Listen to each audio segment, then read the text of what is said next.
Okay, let's talk about the mean value theorem. And to do that, I want to talk about averages just a little bit. So if the average of something is x,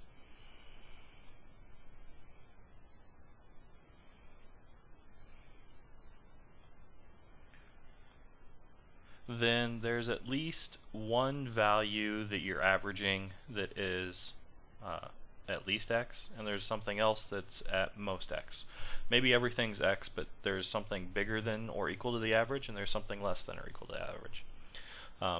Otherwise, the average would be different, right? If everything was bigger than the average, that just wouldn't make sense. The average would have had to been raised higher so that there's some stuff below it and some stuff above it. So if the average of something is x, there is some value greater than or equal to x,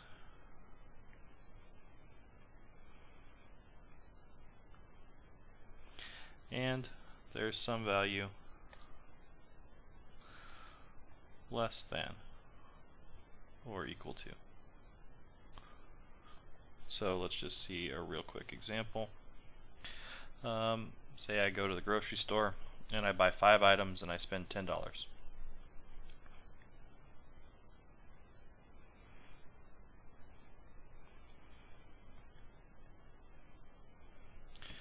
Okay, I spent an average of $2 on each item.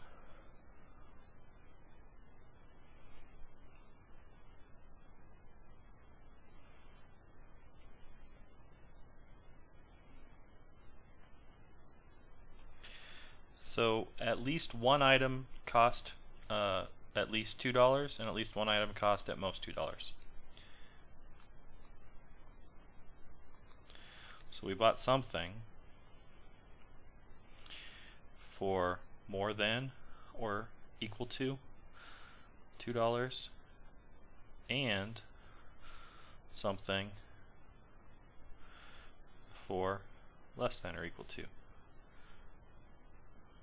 $2. Okay, maybe everything costs $2 exactly, but that's fine. That satisfies this. I've got that equality in there.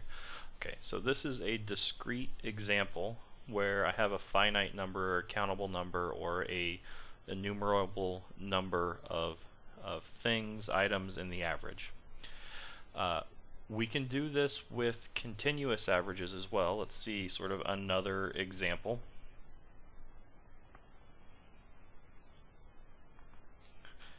From Kearney to Lincoln is about 120 miles. So say I drive 120 miles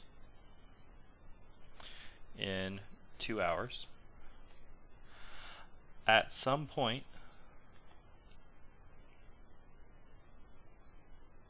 I must have been going at least 60 miles an hour.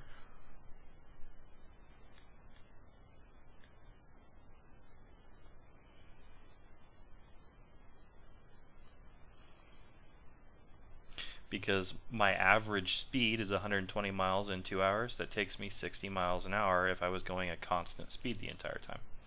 So at some point I had to be traveling at least as fast as that average, and at some point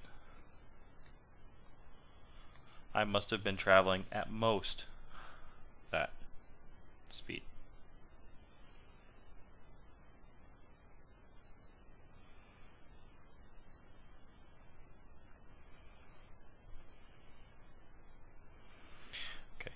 So my speed function takes on a value somewhere bigger than or equal to 60 and somewhere where it's less than or equal to 60.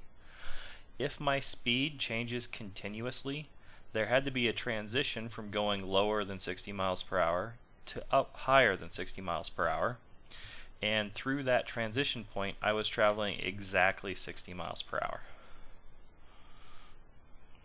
In fact, if my speed changed continuously,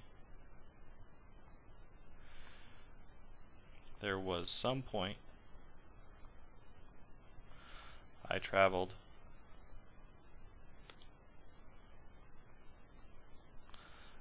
exactly 60 miles per hour. Okay, so let me see a graph of this. Okay, so this is going to be my distance. This is going to be my time. So up here's 120. Here's 1. Here's 2. So it's going to take me 2 hours to get from my origin up to 2, 120.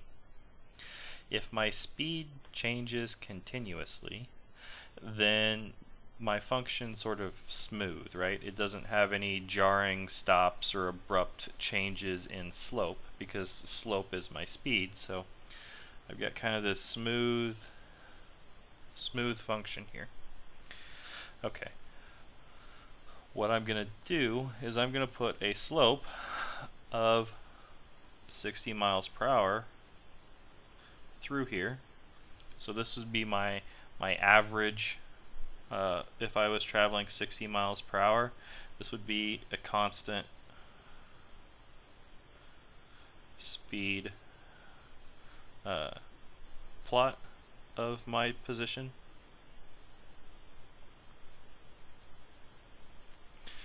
Okay.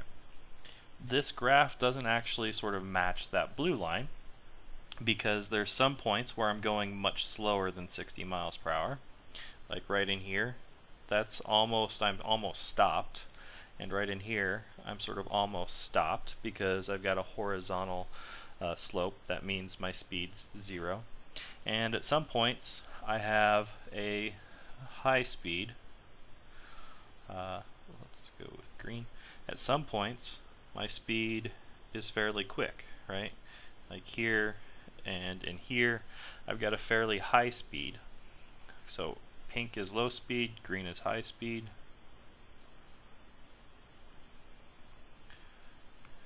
These are low speed. But at some points, these points in here between the high speed and the low speed, because my speed changed continuously, I had to have been going exactly 60 miles per hour. And here's another between high speed and low speed right here. Kind of it matches up right here in the middle, also going exactly 60 miles per hour. Okay, this is the mean value theorem. Because I have to transition from something above average to something below average, from like green into pink, there's some point right here that I actually went the exact average. Okay, it only has to happen once, right? I can draw a graph where my speed is the exact average exactly one time. If I take this upper white curve here, then the speed is exactly the average speed only one time, basically right here at the point where the distance from that curve to the straight line is the biggest. Okay, that's how we're going to prove the mean value theorem. We're going to find the point where the distance from the constant speed plot to the graph of the function is the biggest, and that's going to give me where the two things are changing at the same rate of speed. Okay, so that's our mean value theorem and how we're going to go about proving it. So I have to do two things. I have to say something about a derivative at a maximum value here, right? Because we're going to figure out what this maximum value is, sort of the difference in the slope here at this point and here at this point is 0. These two slopes are the same. So I need to prove something about maximums having a derivative of 0 at that value, or minimums having a derivative of 0 at that value, and then I have to put it together into the mean value theorem. Okay, so our first theorem is about maximums and minimums. Let me do a definition first. Okay, let f from A to B, a closed interval, to R, be just any function.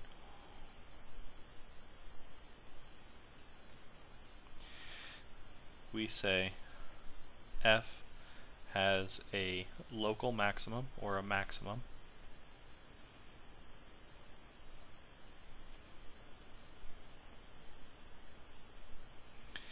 at x in AB if there exists a neighborhood of x. So let's say a delta neighborhood. So there exists a delta bigger than 0, so that if y is in the delta neighborhood of x, f of y is less than or equal to f of x. Okay, so let's draw a picture, because that looks like kind of a technical definition for a maximum. So here's our function, and I'm going to make basically constant in here so we can pick out where maximums are and minimums are and that sort of thing. So a minimum definition, let me put that into color here too. If I want to do minimum, I still do the same neighborhood thing, only what changes is this changes to a less than or equal to instead. Okay. So minimum, everything's the same except for I've got less than or equal to instead of greater than or equal to. Okay, so here's our function. Let's pick out where I've got maximums and minimums. So let's do green for maximums. Here's a point, and all I need to do up here, it says I need to be able to find a neighborhood where it's the biggest value in that neighborhood. So if I draw a little circle around this green point, he's the highest guy in that little circle, so he's going to be a maximum. Okay, and equality is okay. So this guy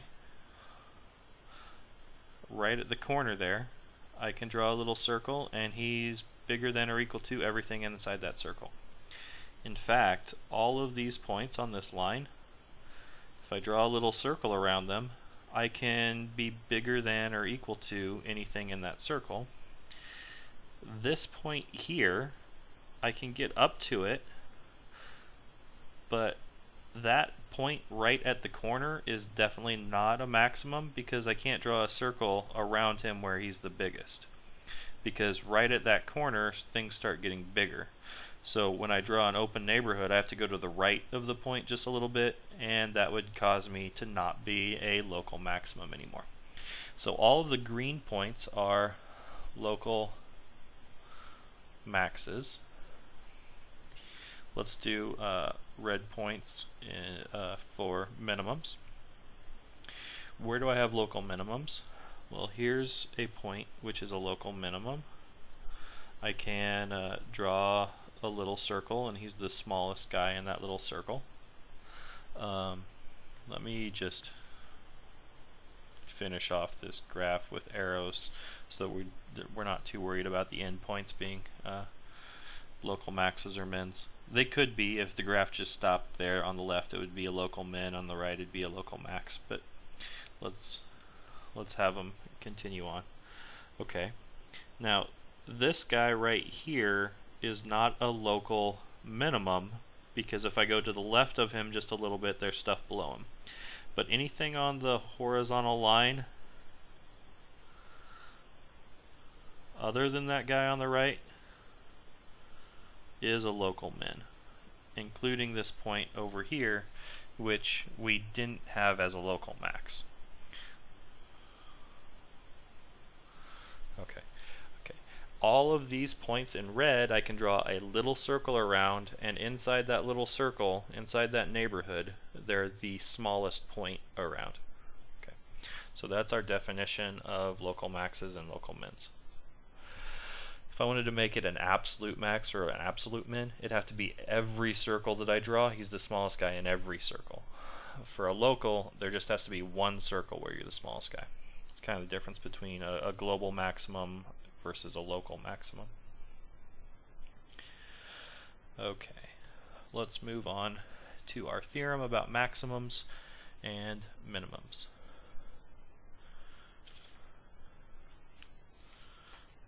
Okay.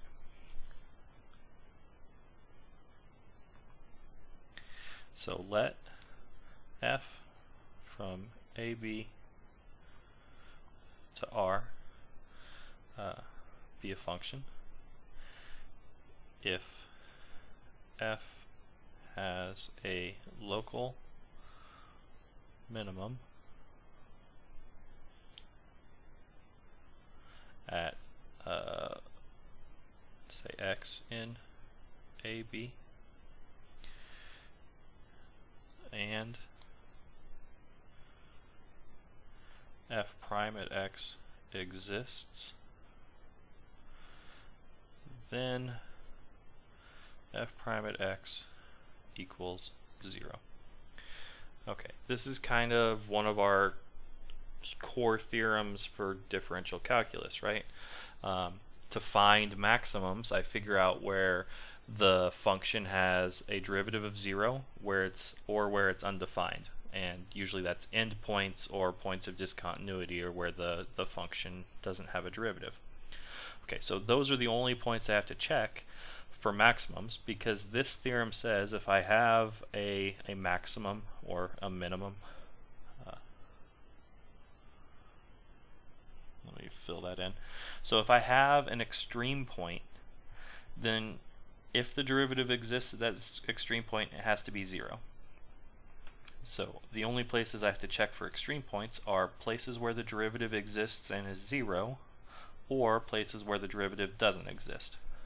So this is kind of a core theorem for mathematics, for differential calculus. Let's prove it here. Okay. Because we'll go with local minimum, and you guys can figure out what it would be if I had a local maximum. Okay, so proof: if we have x as a local minimum,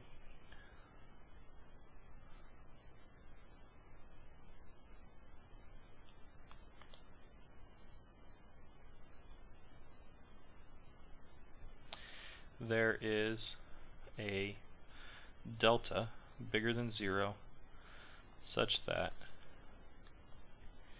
if y is in the neighborhood of radius delta around x, f of y minus f of x is, since f of x is minimum, this is bigger than or equal to 0.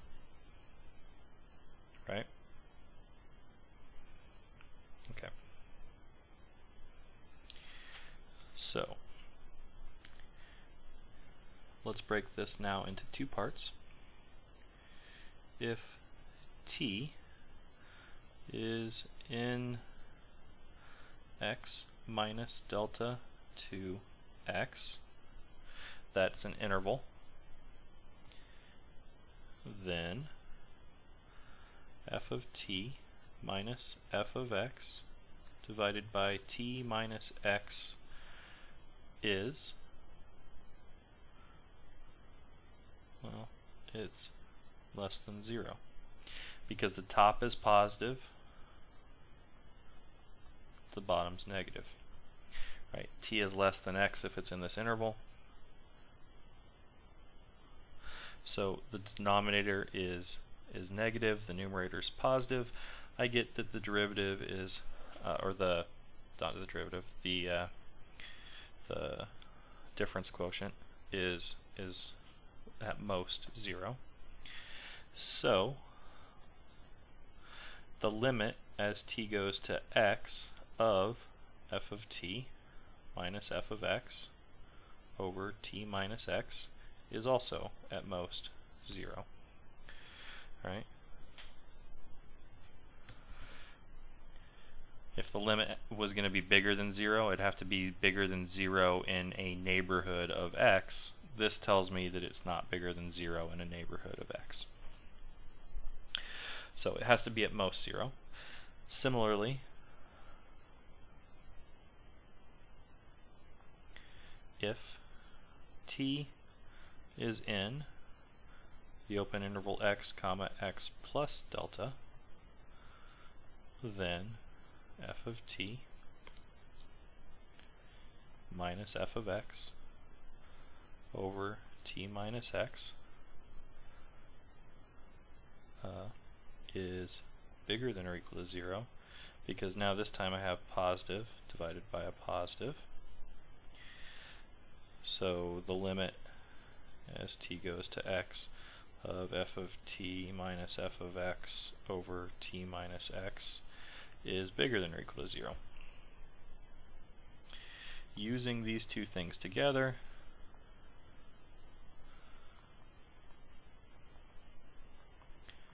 this means f prime at x, which is equal to those limits, is equal to 0. So that's what we wanted to prove. We started with a local minimum, and it gave us that if the derivative exists at that local minimum, if you come in from the left, you have to be less than 0. If you come in from the right, you have to be bigger than or equal to 0. So if you're going to take that limit and it exists, it has to be 0. Okay, this proof holds pretty much exactly if I say maximum instead. The things that change with a maximum, let me sort of write that in here. So if I go with a maximum, this turns into maximum. This turns into a less than or equal to 0. This guy switches, and so this guy switches, and this guy switches, and this guy switches. Alright. But then the conclusion's still exactly the same. Same proof goes through. I just have to switch my inequalities in the middle of it. Okay, so we just proved kind of the biggest theorem in differential calculus that we use to find maximums and minimums. How are we going to use this to figure out the mean value theorem? Well, if we go back and we look at that picture we drew earlier, what we did was we started here and we ended here, and we took this straight line, and we said that the point at which these things change at the same rate of speed is the point where this distance is the biggest, because sort of compared to the blue line, the white curve must have derivative 0. So what we're going to do is we're going to transition from this picture to, we're going to take f of x, and we'll call this t of x, the tangent line, or not the tangent line. Let's not call it the tangent line. That's not the tangent line. Let's call it the secant line, so s of x.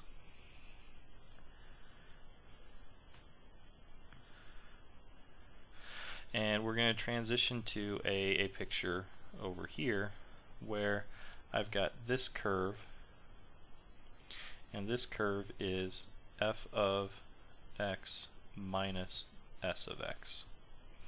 And then we're going to figure out that this maximum happens, and our assumptions are going to say that that happens and is differentiable there. Our assumptions say that it's going to be differentiable on all points in between here. So it's going to be differentiable there. It's a maximum. It's going to have a derivative of 0. So that's going to tell me that the derivative of f is equal to the derivative of s at that point. And that's going to give me my mean value theorem. We're going to have some point where it hits that 0, and that's going to happen because of compactness. So we're going to kind of throw everything together. We're going to go compactness together, we're going to throw this min-max theorem together, and then we're going to get the mean value theorem. Okay, so here's the theorem.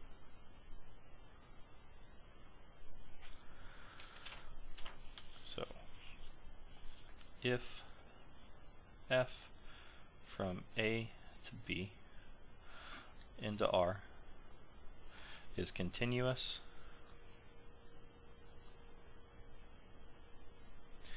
on AB.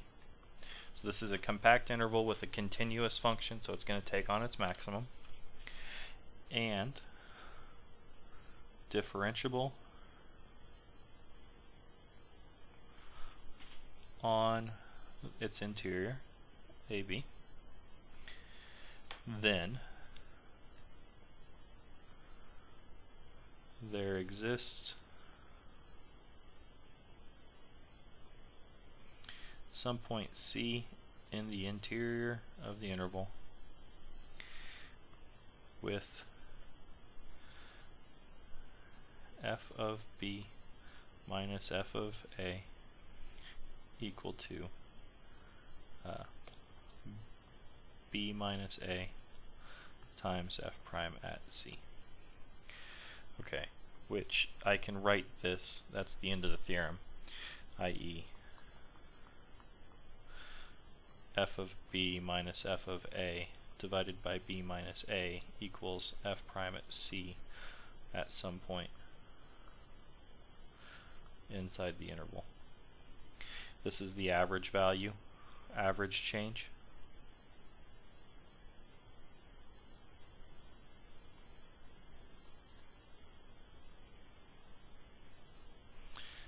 From a f of a to b f at b. So there's some point where the derivative takes on its average rate of change. That's why it's called the mean value theorem. Okay, so let's prove this.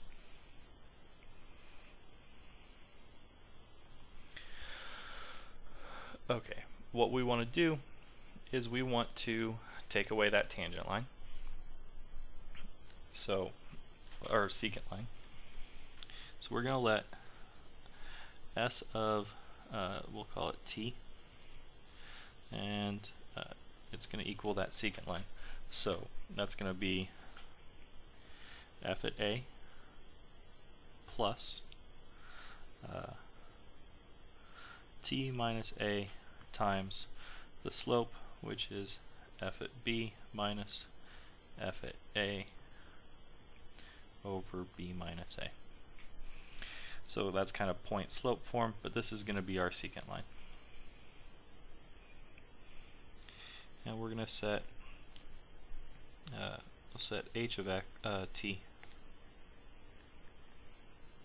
equal to f of t minus s at t. Okay. Since h is continuous. Why is it continuous? Well, s is continuous. It's a linear function. We haven't shown continuity of linear functions, but if you need to, you can do that. And then it's the sum of a continuous function f. F was continuous by assumption. Our secant line's continuous, so it's the difference, I guess, not the sum, of two continuous functions. It's going to be continuous. And its domain is compact.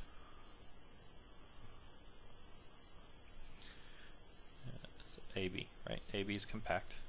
So there is some point at which it takes a maximum and some point where it takes a minimum. Okay, we're going to kind of do these two cases simultaneously. There's kind of, I guess there's a third case where the thing's constant, but that's sort of a silly case. If h is constant, then the average happens everywhere. Happens at all C in A, B. So we don't really have to worry about that case. You might want to show that explicitly if you're not comfortable with that. Otherwise, if h has a maximum at C in, since it's not constant, it's either going to have a maximum or a minimum. If it has a maximum at C in AB, then by the first theorem in this video,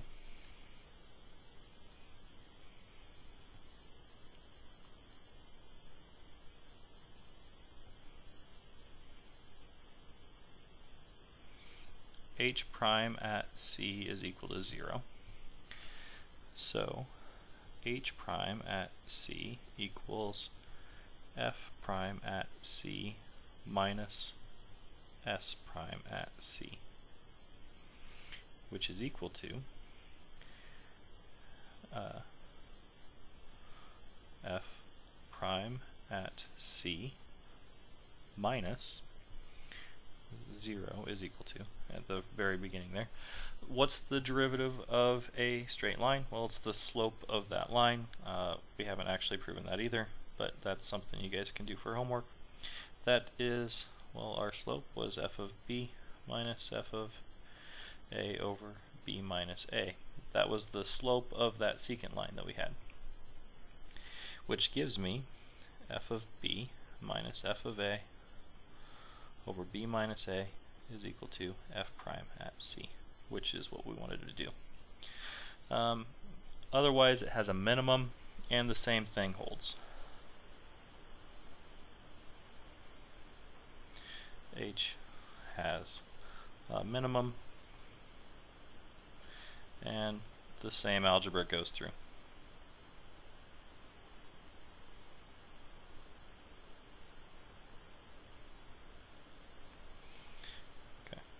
And that's the mean value theorem.